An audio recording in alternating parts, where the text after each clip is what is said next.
તે મેં કાંખે કે આપણે જૂને પુરાણે જે બધી હતી ને, હવે આપણે જૂની વાત તો એટલા માટે યાદ કરું, આપણો સમાજ ખાજો સમાજ હોજો અને આજ બી રંધોએ અને વારસામાં રહી, પણ ઘણી બધી થોડીક વધારે વાત સમય ના લે પણ થોડીક તમામે વાત કરે.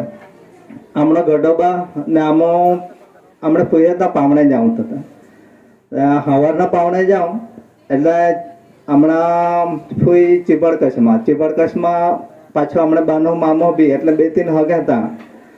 સવારે ગાલના જત્રીને નીંગું એટલે આમ ત્યાં જાઉં કલાકમાં પહોંચી જવાય. પછી ત્યાં હાથ પા ધોઈને પછી બહું એટલામાં હમણો ફૂવો ખરો ને, ફૂવા હું મામા આપું તો ફૂવા મામા તરત જ વ્યવસ્થા કરી નાખે. પહેલાં મોબાઈલ કા મેસેજ ના એટલે ખબર ના રહે મામા બી, પણ જાઉં પછી જ બધી તૈયારી ચાલુ રહે. અને બપોરે જમવું ના તે પહેલાં તો હમણાં ગઢબા થોડોક ચાર્જિંગ વીજ જાય તો પછી તુલામાં દોહરે પેલો બાનો મામો હજો તો આવી રહે એ તો પાછી થોડીક બાટલીક લઈ આવે.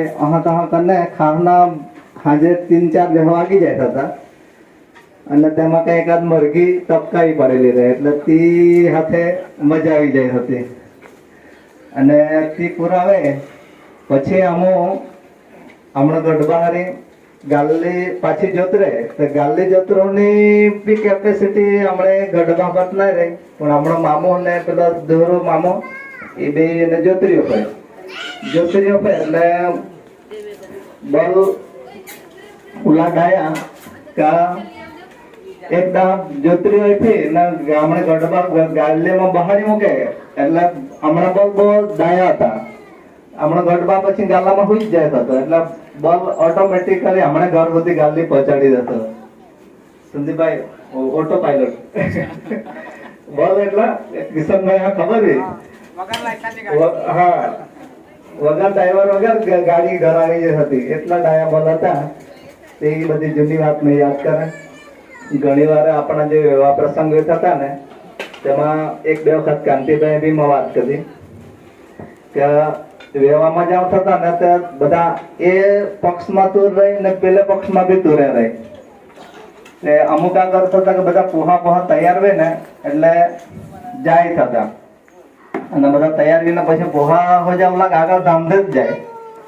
તો આમાં ડોહાડિયા હોય બધા 8-10 ગાલના જોતરેલા રહે એમે 8-10 એમે તો 20-25 જેટલા કાર જાય ના બધા જાય તો ગાલના જાય થતા અને ગાલને જાય ડોહાડે વરાડે આખે તહામાં કઈ ભવાની માતા મંદિર આવે તો ત્યાં ઉતરીને વરરાજા હોજો તો ત્યાં પગે પડું જાય.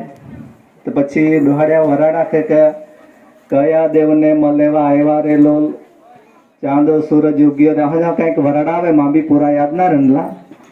પછી એ રીતે ભવાની માતાએ દર્શન કરે બધા પછી પાછા ગાલામાં બહે અને તહામાં એક મોટી નાય આવે. ક્યારેક આવે ક્યારેક ના આવે પણ આમો જ્યારે ચાલતા ગયેલા ત્યારે નાય આવે થતી.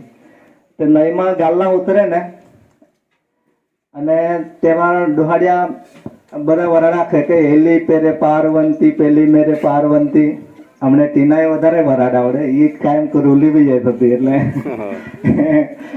તે વરાડા કે પાર ઉતારો પેલે પાર કને નદી માતા વંદન કરે પ્રણામ કરે ને એ રીતે પછી નદી માતા એ બી કરે. તો આમાં બધા ચાલતા જાય ને થોડા ગાલામાં બેઠેલા રહે અને તૂર વાળા હાથે રહે અને તૂર વાગે છે.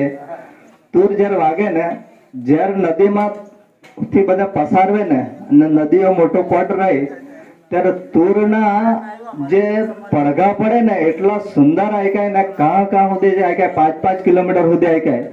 કાંતિભાઈ હા કાંતિભાઈ માં યાદ કરાવેલી કે આમો જયારે કે આયતા પોહાતા ત્યારે કે ધામધે જ્યાં હતા નદીમાંથી તૂરના જે પડઘા પડે ને તે કાંતિભાઈ આજુ બી યાદ આવે.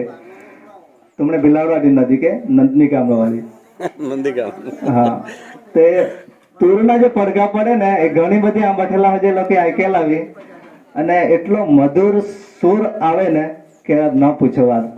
તો એ વાત બધી મેં યાદ કરતા.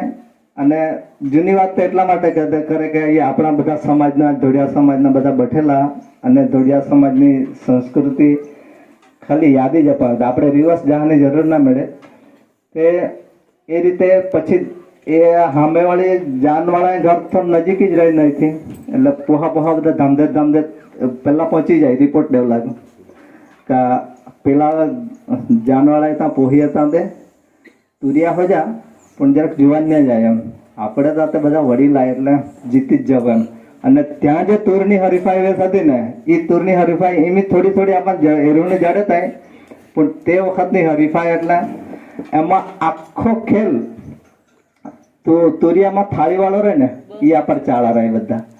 તો જહાજ થાળીવાળો ઈશારો કરો તો જો તુરિયો વગાડે ને તે ત્યાં પર જ પેલો આનો મેન કોચ થાળીવાળો જ રહ્યો કે થાળીવાળો જો એક્શન કરે તો તુરિયો તુર વગાડે ને સામેવાળાએ તારો રિપ્લાય આપે. અને પછી જે મજા આવે થતી ને, અરે ક્યારેક તો વિડાય પડે. એ પક્ષના 5 જણા રહે તે અને પેલે પક્ષના 5 જણા રહે એરલા અને જજમેન્ટ ફૂલા કરે. જરાક વિડાય ના ભૂલ કરી અને પછી બધા આગળ ચાલે. અને ટૂરવાળા બી એની જે રીતના કરે હતા ત્યાર બી કરે હતા અને મજા આવે થતી. એ આમાં બહુ ઓછા એરુના જંડેલા, આમ 2-4 લગ્નમાં જ એરુના જંડલા, પણ હજુ બી યાદ આવે.